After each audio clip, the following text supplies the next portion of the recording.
Before we jump into the video, guys, I just wanted to say that the deadline this week for FPL is on Tuesday evening at 6:15. Be warned, because the deadline usually is on Saturday morning or Friday night, but this week there is a set of midweek fixtures, so be prepared and make sure your team's done by then. But without further ado, let's get straight into the video. So in goal this week, I'm going with the Crystal Palace goalkeeper, Guaita. He plays Norwich. Palace are a decent team. Yes, they do concede quite a few goals defensively, but Norwich are one of the lower sides in the league.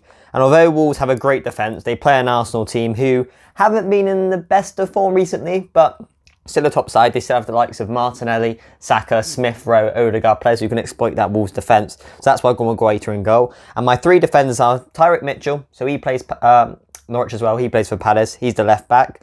Kostas Tsimikas, who may not play, so we will either have Rafinha, who was an injury doubt, or Ben Johnson to come off on the bench for him, and then Cancelo, who plays Brentford. And obviously, Brentford start off the season pretty well. They got a few decent results in, but as of late, they have been losing to pretty much nearly everybody. They lost to Everton in the FA Cup in midweek.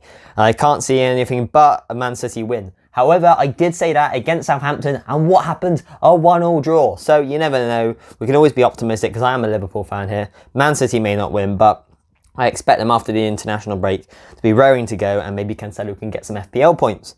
And then in my midfield, I've got Conor Gallagher, Martinelli, De Bruyne and Jota. So Jota, he's staying in for the foreseeable future. Even though Mane and Salah have returned from AFCON, well, they are going to return from AFCON, I expect him to keep his place probably up top over Firmino. And obviously Diaz has arrived, but obviously he's not going to be thrown in the deep end straight away. So I expect Jota to stay in the team. He's been in decent form recently. He scored a goal today against Cardiff, got man of the match, played pretty well. And yeah, Liverpool have got a busy fixture run because they played Leicester, Burnley, Norwich and Leeds all in February, and then you've got to chuck in the Carabao Cup final as well as the Champions League knockout match against Inter Milan. So they've got a lot of football to play. The side will be rotated, but Jota should get plenty of minutes throughout. And then obviously De Bruyne, he's staying in my team. I was going to bring him out for Salah, but I already made my transfers and then realised, oh yeah, Salah, he's back. He's going to be back from AFCON, but going to keep with De Bruyne this week. Not going to take a -4. He's got Brentford. Man City are an imperious team. De Bruyne, one of their best players, and like I said, Brentford haven't been in great form recently. So yeah, he's staying in for another week. Maybe we'll bring Salah in next week for him. Who knows? But then they have Norwich as well.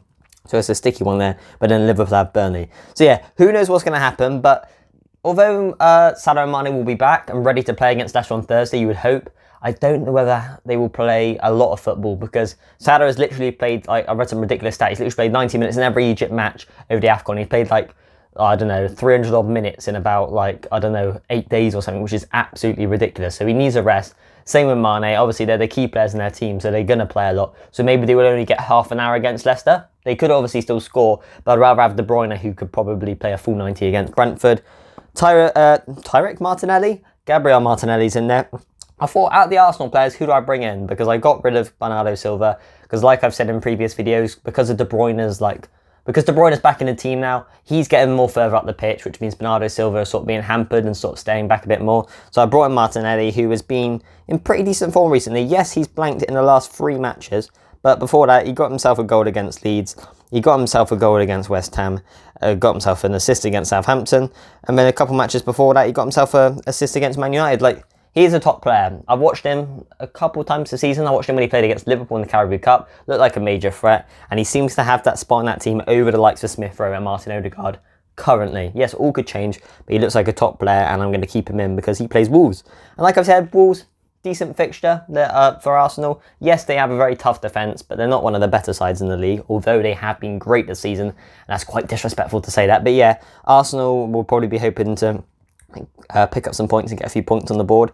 After, in their last 2 matches, they've only managed to get 1 point against Burnley, and they lost to Man City in that time as well. So Arsenal play Wolves this week, but then they've got a blank in game week 25, which obviously is a bit of a pain. But after that, they have a double where they play Brentford, then Wolves again. So that's really why I brought in Martinelli over maybe the likes of some other midfielders on the list. And then the final player in the midfield is Conor Gallagher. So this lad, he's been in my team for pretty much the whole season. He is a brilliant player. Whenever the lad seems to play, he seems to either get on the score sheet or get an assist. And Crystal Palace playing Norwich in game week 24, which is a pretty easy fixture on paper, and you would hope that Conor Gallagher could get some goals or assists in that match. And then we'll move on to the forward line now. So we got Ollie Watkins in there. He's a new recruit. We took out, who did we take out? Yeah, we took out Locadia, the lad who's been sat in my team all season but he has now moved away from Brighton. So yeah, he's in the team. We brought Ollie Watkins in, and the reason for bringing Watkins in is he looks like he's a main starter in that Gerrard team, in the Aston Villa side, as well as having a pretty decent set of fixtures. He plays Leeds, Newcastle, Watford, Brighton, Southampton in his next 5 matches. Like, come on, if Aston Villa want to try and get Europe this season, these are the matches they have got to win. Those fixtures there look beautiful on paper, and you expect Ollie Watkins to play probably in all of them.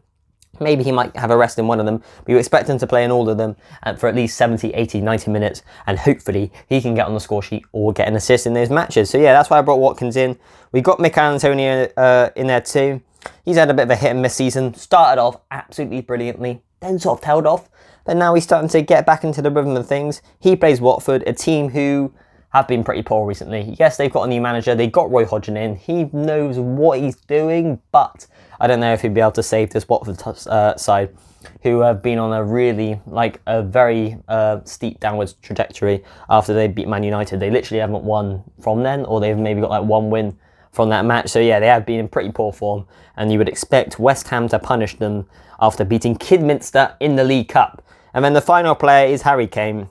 He plays Southampton. I may get rid of him soon, who knows. He's a brilliant player though, and he's scored quite a few times this season. Yes, a lot of people may criticise him because he hasn't hit the heights of last season, or he started the season off pretty poorly, but in recent weeks he's been one of their best players. And yeah, he was unlucky not to get a goal against Chelsea because Thiago Silva got pushed. Fell on his arse, but really was that a penalty? Really should have that denied Kane's goal? No.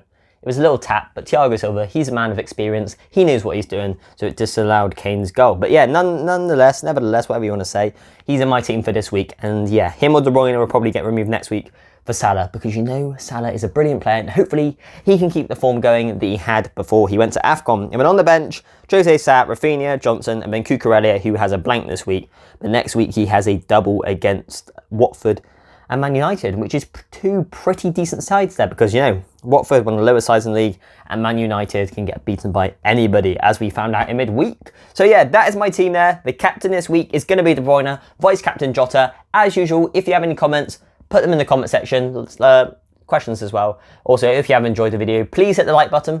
Also, please hit the subscribe button. And yeah, I'll catch you in the next one.